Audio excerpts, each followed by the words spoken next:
What could you own for $0 down and $2,500 a month?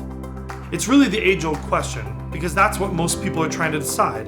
Do I rent something for $2,500 a month, or do I buy? Because of low interest rates, you can actually afford a lot more than you think for that $2,500 a month payment. In fact, we've even done the math for you. At today's interest rates, you can actually afford a condo costing $415,000 with $0 down, and your total payment, including taxes, insurance, HOA fees, will be about $2,500 a month. What's important to understand in that $2,500 a month, though, is that also includes principal. That's actually paying the loan down and improving your wealth.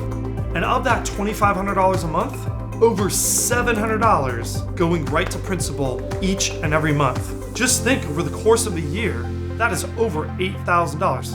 But since we're talking about this idea of should I rent or should I buy, and if it's $0 down, it's pretty much just about the payment. Let's take a look what happens 10 years from now.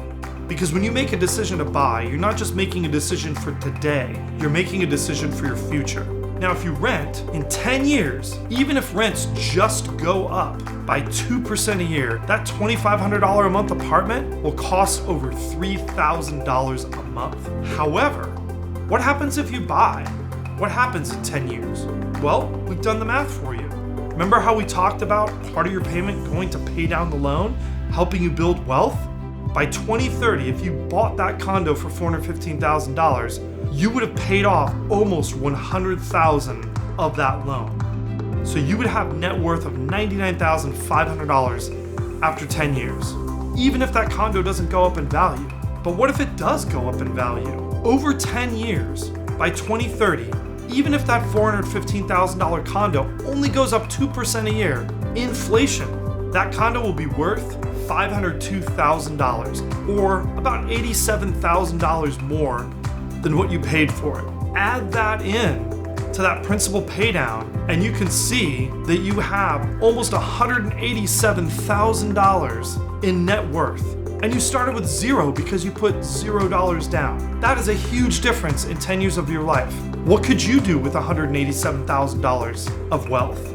Finally, let's talk about what happens to your monthly payment.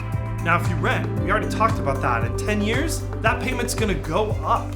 It's gonna go up to over $3,000 a month. But if you buy with a 30-year fixed loan, your payment doesn't change very much at all. You're really securing your future. So if your income goes up and your housing expense doesn't, that means you have more money for other things in life. Retirement savings, trips, all kinds of things. How would that affect your personal lifestyle, having an extra $500 a month in your budget? The fact is, with our low interest rates, it's easier than you think to become a homeowner, even with $0 down, and the financial benefits are clear.